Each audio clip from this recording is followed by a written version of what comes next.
Blog Talk Radio.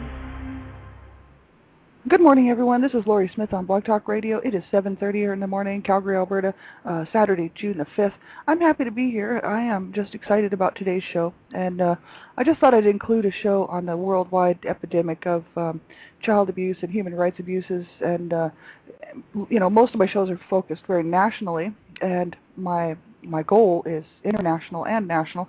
So what I wanted to do was incorporate a show. I've been thinking about this for a while, for quite a while actually. Actually incorporating one show a week that sort of focuses on the worldwide issues of child rights issues and human rights issues, and because mainly that's my main interest, is it's a worldwide interest, not just national. I just wanted to get involved nationally as well because there's such a huge problem in North America regarding human rights abuses, especially child abuse. And so, I thought, why not, do some international look at what's going on around the world. I've been studying this now for quite a while, and especially the international arena. About 3 years ago, I decided to get off the couch and get busy and start doing something and start raising my voice. And I didn't like what I was seeing, and I saw a program about 3 years ago, a little over 3 years ago, that really bothered me on TV. And it was about a woman in Afghanistan who had her face smashed in by her husband by a gun butt, right? And her face was completely annihilated, and she was on the ground in pain. There was no pain medication, no doctors for her. She wasn't allowed to seek medical treatment. And it was a camera that had been taken in, without anybody knowing. So the film was captured and brought out of the country without anybody knowing about it, and then they aired it here in North America. And so I just was so upset by that, because I thought, what's going on? This is like 2000, and at the time it was 2007, and I thought, why can we not do something to help people? Why are people still in these situations? Why are people still so evil? And it just bothered me. And I thought, okay, instead of sitting around crying about it on the couch, and I'm just going to get up and get involved, and for all people, human rights for everyone. And so that's just the whole issue. That's where that all started. So, I decided that I would get involved, with some groups that were internationally involved, especially with women's rights. And I think women's rights around the world are a huge problem. But Afghanistan seemed to be the place that my heart was at, because they have no rights, period. Even if the laws and stuff actually are there in place for women's rights and child rights, but they're not upheld. So that's the problem. They do have charters and whatnot written up and whatnot within the government, but nobody upholds them. So that's the whole issue, right? If nobody upholds the law, then of course people can just do whatever they want. And so that's kind of where that all started. And I got involved with some groups. I volunteer right now for about 6 different groups, internationally and nationally. And I got involved with the Canadian International Learning Foundation out of Ottawa, Canada, which they work in Afghanistan and Kandahar to provide funding and really to help women and young children get education, which was just not available to women or children in Afghanistan since the Taliban took over. So it's a whole issue. There's people over there that are willing to put their lives on the line every day to make sure that women and children have access to education. And so there are people really working hard over there to change things behind the scenes. It's not just a war or a war on terror. There's a lot of good stuff going on over there where people are risking their lives every day to do this, right? And the women and children who are actually going back and forth to the schools every day are risking their lives as well, because if they're caught, they could be killed or tortured or maimed or whatever for doing that. So because it's a Taliban rule that women cannot and children cannot go. Really girls especially, not so much boys, but women and girls are not allowed to go anywhere unescorted, and they can't go to school because they're not supposed to be learning anything. So that's the whole issue. So I got involved with the Canadian International Learning Foundation and out of Ottawa, Canada, and that's a great organization, and I like being a part of that, and I like to support them and do whatever I can to sort of help out. I also belong to the Canadian Women for Women Afghanistan, and that is an awesome group doing some awesome work over there in Afghanistan, really all over Afghanistan, to promote women's rights and to really help women out, and communities. It's not just about the women. It's really about the communities that they live in, and they do lots of really good work. And so there's two. I volunteer for quite a few groups, and internationally, it's so the whole issue of this worldwide issue of child abuse and human rights abuses has just been going on and on and on. And of course, the UN Convention on on Human Rights and whatnot came about in I think it was the 1950s. I actually was looking for the actual charter, and I couldn't find it this morning, but I will find it. But I had all that stuff saved, but I just can't. I don't know where I put it.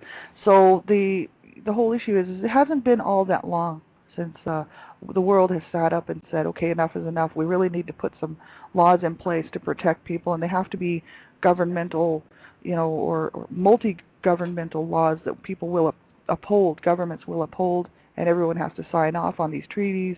And, it's only been just really, within the last 60 years or so.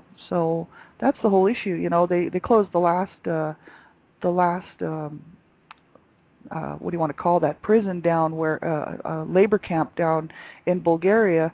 It was still going strong long after World War II, and no one knew about it. It was really kept under wraps. It was hidden away, and there was all kinds of human rights abuses within this camp, labor camp, and it was all supposed to be dissolved, with the end of World War II and the UN coming in and saying, okay, we cannot treat people this way. And that camp actually stayed open for another, I think it was almost 15 years or something after. So that was it was open, I believe, until in the 70s or 60s or something. I don't know. But anyway, it's just ridiculous what's going on out there. We take a look. You can see it anywhere you want. You turn on the TV, and there will be something on there regarding something in the world that needs to change. You know what I mean? It's a huge problem, and it's all of our problem. It's not just my problem or your problem. Really, if we want to see a better tomorrow, we're going to have to change today. And so that's why I'm doing what I do. I just feel like if I don't get involved, then I have no business sitting back crying about it on the couch. If I'm not willing to put my voice out there and get involved, to do what I can with my resources and my time, then I have no business complaining about it. It's kind of like the government. If you don't vote, then you can't really complain about the way the government's going, because, if people are not going to get involved in these decisions and get things, done, well, then they can't sit back and gripe about it. So that's the whole issue. So instead of complaining, I thought, man, I better just get busy and start getting active and do what I can. So it's only been a few years since I've been doing this, and I wanted to go to school, went to MRU for a short time, part-time studies, online studies for international community development, and that's an awesome course. I really enjoy it. I'm just in between courses because I can't afford to take the courses right now, so I had to sort of stop going, but I do plan on picking it back up and continuing on. And we were looking at, the issues of child rights, human rights, the whole kind of issues surrounding what's going on in the world and in the communities, and it was very interesting, that course. I really enjoyed it.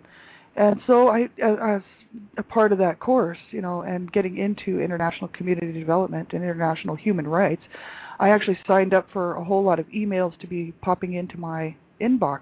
So I'm not only studying national child abuse issues and human rights abuses, mostly child abuse issues nationally, but I also study human rights around the world. And so I'm always focused on taking a look at what's going on, especially in the Middle East and in Afghanistan especially, and other places too. It bothers me. It doesn't matter what country it is. If there's news coming up about people being abused or mistreated, women and children especially, and even men, it just bothers me, that people have not figured it out yet and come to some sort of terms that we are all brothers and sisters on this planet. I don't care if people want to admit it or not, but it's the truth.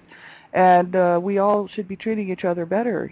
It has bothered me forever, but I just had never really thought about getting involved. I sort of was just happy that other people were doing it. So that was my whole, sort of take on the whole thing. I was glad to see that these groups were involved in helping people, and then I thought, well, why just leave it up to them? You know what I mean? And why just figure, well, that's good enough, somebody's looking into it. We all need to get involved in whatever way we can.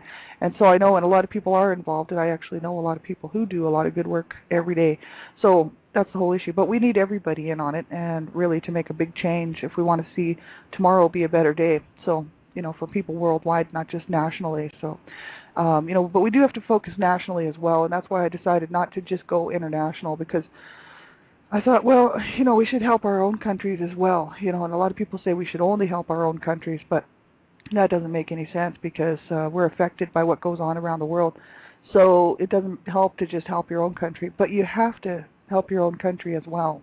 And it really should be the focus. And then if you can help other people, that's great. So that's the whole issue, right? We do have to stand up and make some noise for the world and what's going on around the world. Just today, looking at some articles that popped into my mailbox, my inbox, I was just looking at a couple of things that actually I thought, okay, this is just crazy. It's very sad. If you don't stop and read the articles and see what's going on, then we just have no idea how hard it is for people in other countries and in other places, right? And so that's the whole issue. Children are dying around the world, not only from starvation and hunger and a lack of shelter and not national, but natural disasters, right? Or even maybe national disasters, let's say wars and whatnot. It's very, very sad to see all this stuff. And I used to watch all that on, World Vision on TV and see a lot of that stuff on TV. And it would always bother me and I wouldn't turn the channel, but I'd sit there and I'd think, my God, you know what I mean? Like, can we not do something about this to help these people grow their own food? Or, I don't know, we can't just keep giving them a bowl of porridge, you know what I mean? Because a bowl of porridge, sure, to keep them alive today. But what they need is the skills and the tools to learn how to help themselves to survive, so that we don't have to keep pumping out that money to give them a bowl of cereal, which isn't doing them any good at all. So that's the whole issue, right? It's a huge, huge problem. Oh yeah, I'm also one of the global educators for the CHF, the Canadian Hunger Foundation. I recently started volunteering for them as well, so I do some school presentations and whatnot here in Calgary, and it's the CHF. That's another great organization. They work to stop hunger around the world, and they have all kinds of different programs and projects going on all the time. But you just have to check their website out. You can see where they're working at any given time, and they're really working hard to bring good water, clean water, and helping people to better their lives by learning how to farm, learning what they can do in their own communities, to from animal husbandry to growing their own crops, and it's a really good organization. I really like it. So that's another one I volunteer for. So, that's just the whole issue, right? I wish I had more time in the day, because I'd probably be able to do a whole lot more.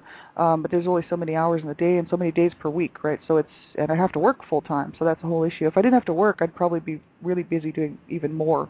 It's unfortunate. I have to hold down a full-time job. It does take up a lot of my time. But, in the meantime, you just try to do what you can, right?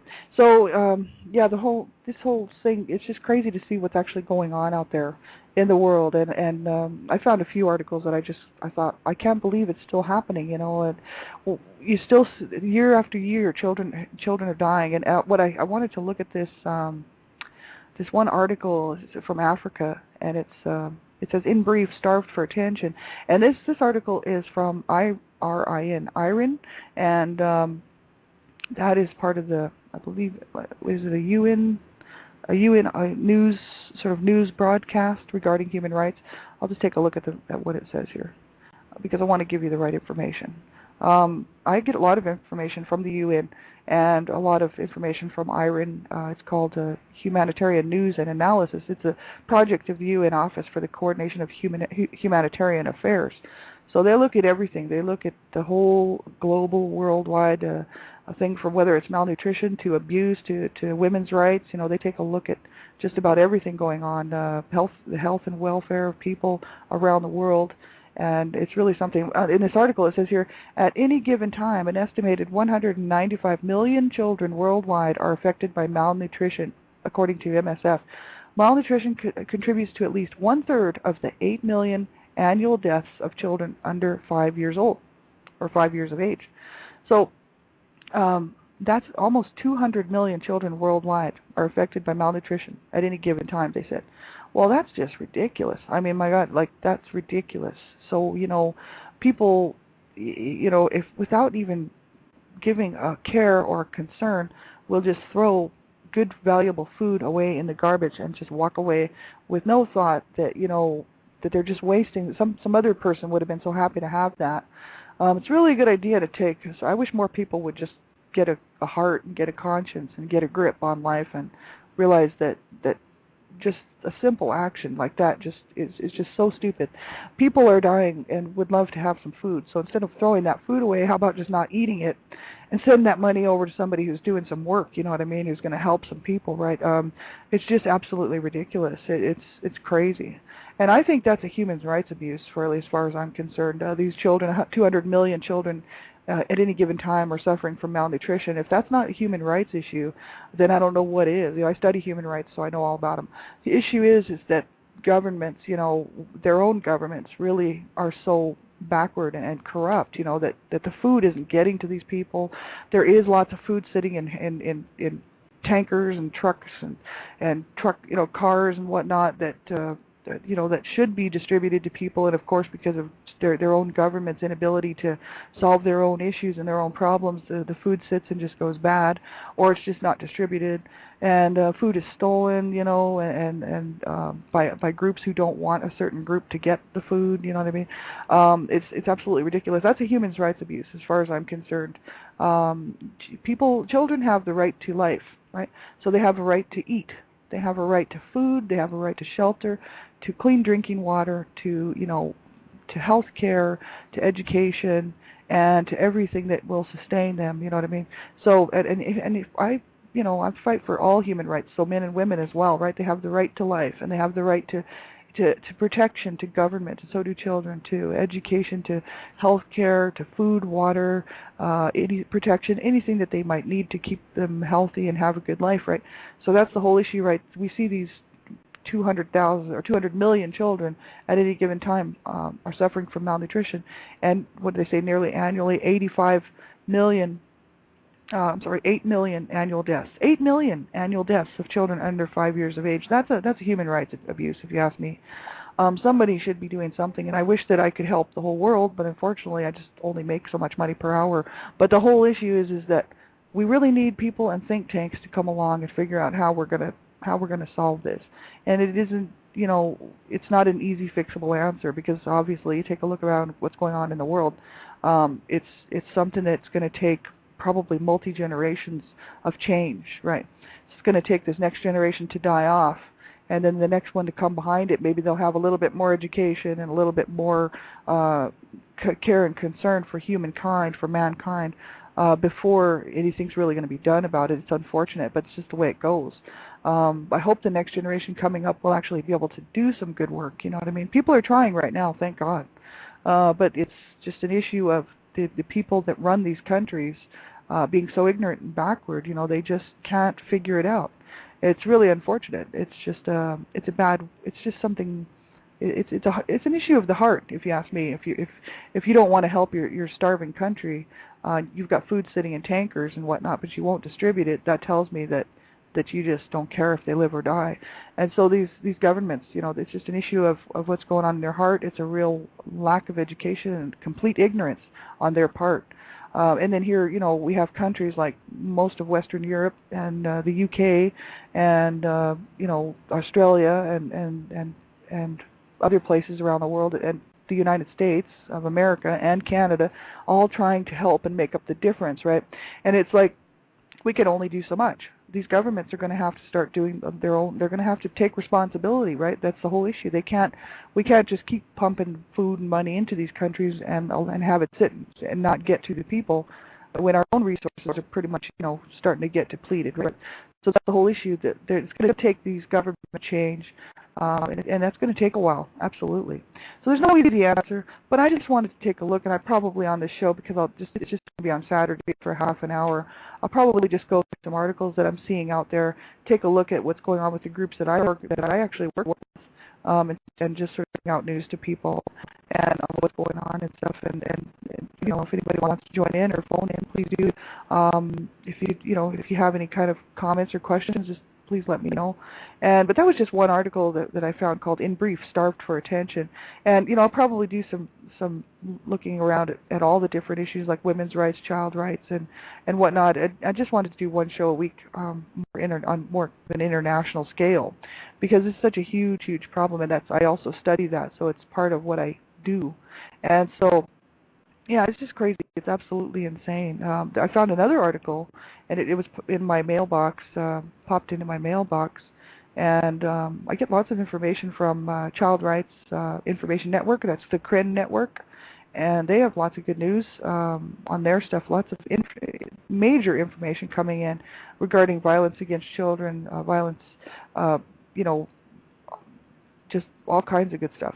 There's information regarding child labor, what's happening around the world with youth, and they sort of give an idea of what's happening around the world and upcoming events and whatnot. And they also have information on Human Rights Watch and information about like young people are lobbying the Human Rights Council right now. And there's just some great stuff here. June 4th is the International Day of Innocent Child Victims of Aggression, so I didn't even know that. That was yesterday.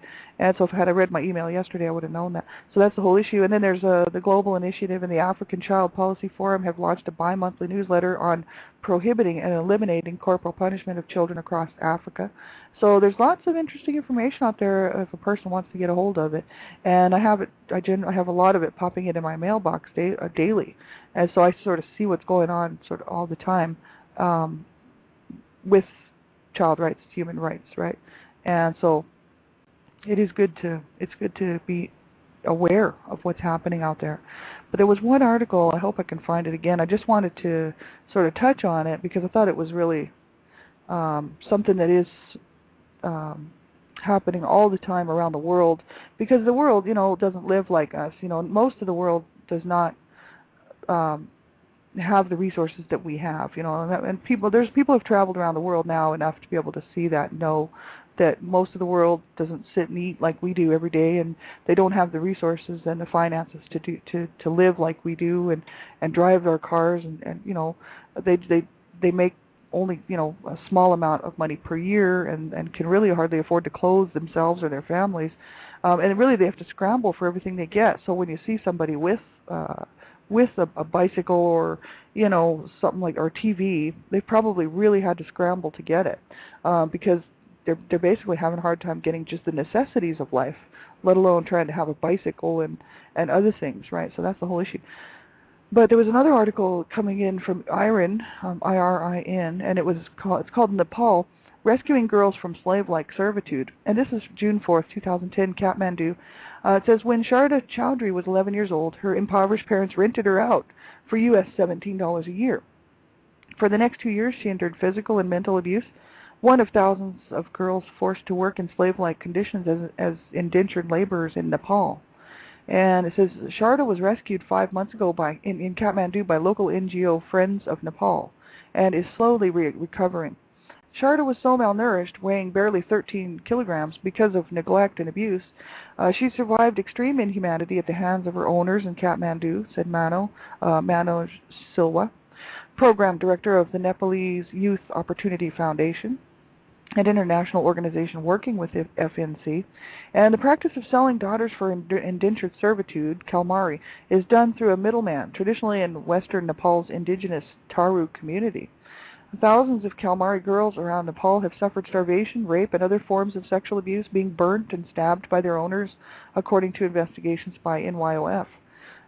It says here, education funding.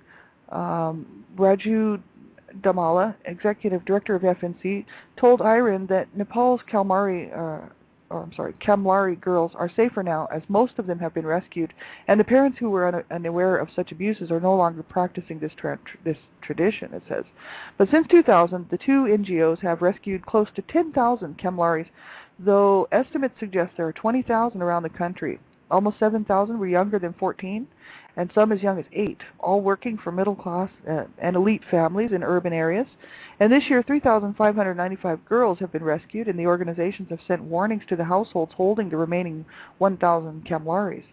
And both FNC and NYOF claim the government fails to support the rehabilitation of rescued girls, although government officials say funding has been made available and it is taking steps to be more actively involved in the process.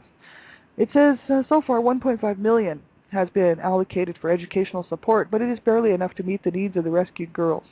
The government has to address the root problems, and educational support covers only the tip of the iceberg. Poverty pressure. It says, with many Nepalese families landless, jobless, and hungry, opportunities to make a little extra cash are few and far between. While most one-third of the country's 28 million people live below the poverty line on less than $1 a day, Damala said that only the Ministry of Education was involved in the rehabilitation, and the government should mobilize other ministries and come up with far-reaching economic program. And it says here, Sharda Chowdhury barely survived the ordeal. So she barely made it. She was almost starved to death, and she was abused. Right?